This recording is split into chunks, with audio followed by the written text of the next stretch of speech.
vamos falar com o economista Alex Agostini, economista-chefe da August Rating. Olá, tudo bem, Alex? Olá, Estela, boa noite, tudo bem? Boa noite. O resultado do PIB agora é então resultado de uma economia mais acelerada? O que a gente pode falar sobre isso? Olha, um resultado muito positivo, né? Veio acima das expectativas médias de mercado. O resultado foi 1,2% de crescimento. As expectativas estavam ao redor de 0,9%. Aqui na Austin, nós prevíamos 0,7%.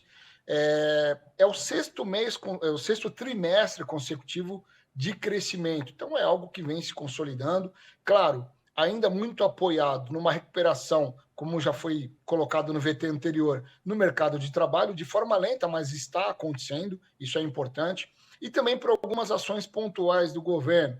O governo colocou mais dinheiro no bolso das famílias, antecipando o 13º para aposentados e também pensionistas, e liberando, você vai lembrar bem, o saque extraordinário do FGTS. Então, são duas ações que estimulou o consumo das famílias, lembrando que o consumo das famílias representa aí 2/3 da formação do PIB. Então, isso acabou impulsionando e tendo um bom desempenho. Com isso, vai se consolidando uma expectativa de um crescimento do PIB ao redor de 2% para esse ano. E vale lembrar também que mais ali, na transição do primeiro trimestre para o segundo trimestre, houve aquela dose de reforço, né, da vacinação contra o Covid, e isso acabou melhorando, estimulando as pessoas numa parcela da sociedade que ainda tinha algum receio de fazer algumas atividades relacionadas ao setor de serviços, como viagens, ir até o comércio de lojas, shoppings. Então, isso melhorou a confiança e também estimulou o consumo. Sem dúvida, o resultado, então, faz a economia brasileira avançar 2,5% no primeiro semestre e coloca, então, a atividade econômica do Brasil em um patamar de 3% acima, né, daquele registrado no quarto trimestre de 2019. Qual que é a análise desses números desde 2019, contando aí que veio depois de 2020 a pandemia e agora esse resultado de 2022? Olha, fazendo um histórico bem curto, né? De 2015 para cá, o Brasil viveu algumas crises. Algumas internas, na verdade, a maior parte delas, 2015 e 2016. 2018, vamos lembrar, ali a greve dos caminhoneiros afetou a economia. 2019, o atual governo assume como um desafio de fazer a reforma da Previdência. Foi ali um desgaste muito grande com o Congresso e conseguimos. Esperávamos 2020 o Brasil entrar num processo de crescimento vigoroso, veio a pandemia. 2021, um ano de recuperação, 2022, um ano de eleições. Então, sem dúvida alguma, foi aí uma batalha ao longo dos últimos anos, que agora, de alguma forma, o governo, principalmente a equipe econômica, tem acertado em algumas medidas. Por outro lado, a gente vê a inflação ainda em alta, mas já desacelerando em alguns itens, como alimentos, combustíveis, energia elétrica, outro fator positivo que estimula o consumo, principalmente agora no segundo semestre, né? E também o auxílio emergencial que começou a ser pago em agosto. Então, são fatores aí que vão consolidar o ano de 2022 como um ano de recuperação um pouco mais consistente da economia brasileira. Agora, ver como que a eleição vai afetar as expectativas para 2023.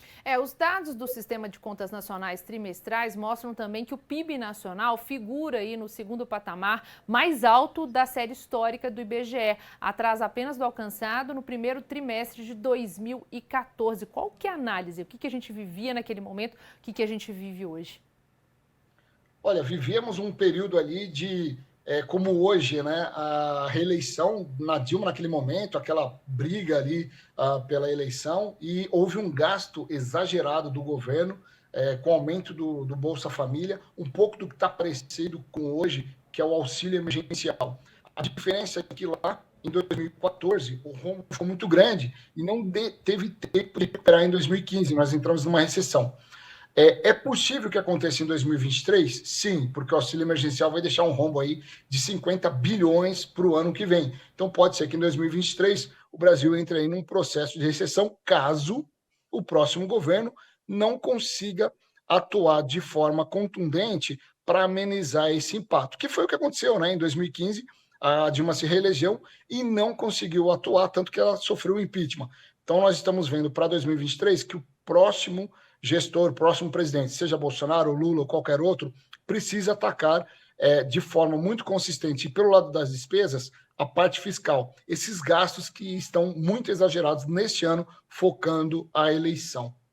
E na indústria, a alta foi de 2,2%, foi o segundo resultado positivo consecutivo do setor após uma queda aí de 0,9% no quarto trimestre do ano passado. A indústria também recuperando, né? Olha, a indústria foi um bom resultado, uma boa surpresa, né? Setor industrial, na verdade, todos que compõem o setor da indústria, serviços de utilidade pública, construção, indústria da extrativa e também indústria de transformação, todos esses segmentos de atividade demonstraram um bom desempenho. A recuperação da indústria é muito positiva porque a indústria sofre com a competição internacional, ou seja, com as importações, e internamente tem baixo nível de investimento. Então, quando tem esse desempenho, acaba sendo uma surpresa muito positiva, né? Agropecuária, nós tivemos na parte da agricultura uma certa preocupação por conta do clima mais severo, houve uma diminuição na produção de grãos, mas, por outro lado, na pecuária, o Brasil teve um crescimento na produção de proteína, que foi uma surpresa também muito positiva, apesar de o resultado final da agropecuária ter ficado ali no terreno negativo. E o setor de serviços, claro, carregando aí a economia nas costas, depois de ter sofrido muito na época da pandemia, no momento mais agudo da pandemia, que foi 2020 até meados de 2021. Alex, então vamos dar uma olhadinha aqui justamente, né, no PIB, né, em relação a outros países, um levantamento feito então pela Austin Rating, né? A gente tem aqui o Brasil no 7º lugar no mundo, aqui, ó, abaixo então da Suécia.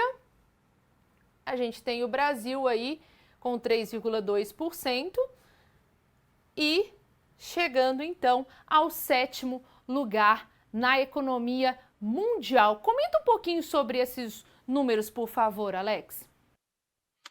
Olha, esse é um trabalho que nós fazemos desde 2006, fazemos um levantamento com os principais países da economia, trimestralmente, né, para contextualizar como que o Brasil está em relação aos demais países no mundo, em relação aos seus pares, que são emergentes, ou mesmo em relação aos países desenvolvidos, que é uma referência, né?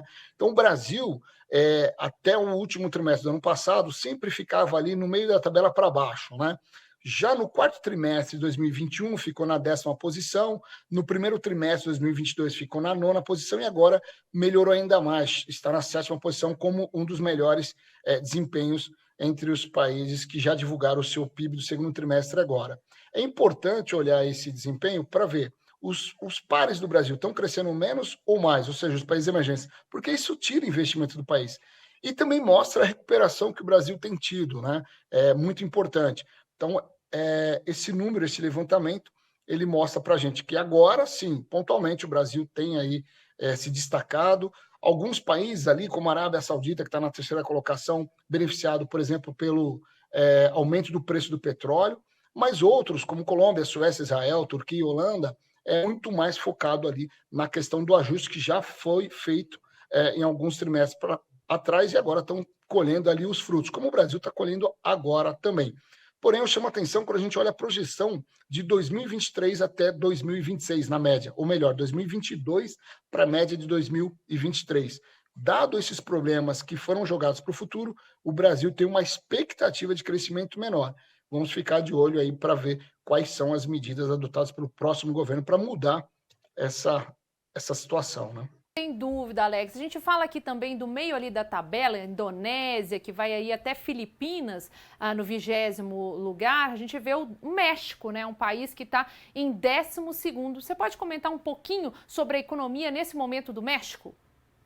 Olha, a economia mexicana é muito dependente dos Estados Unidos, né? Tem uma relação direta, inclusive de fronteira, né? Então, os Estados Unidos está no processo de alta da taxa de juros já há algum tempo, já tinha uma expectativa de subir os juros, porque está no nível de inflação maior dos últimos 40 anos. Então, o México sofre diretamente esse efeito de desaceleração da economia norte-americana, como outros países aqui que fazem fronteira com o Brasil. Quando o Brasil desacelera, esses países sofrem também. Então, o México é muito mais por conta dessa situação dos Estados Unidos. Os demais países que você citou, focados ali no Sudeste Asiático, eles cresceram muito no período pré-pandemia e no período até da pandemia. Conseguiram se ajustar rapidamente, são países pequenos, né? Malásia, por exemplo, uma ilha muito pequena, mas conseguiram se ajustar fortemente, Singapura, e são países com um alto rendimento no que diz respeito a produtos de tecnologia, e Coreia do Sul também. Então, eles cresceram muito lá atrás, agora começam a crescer um pouco menos.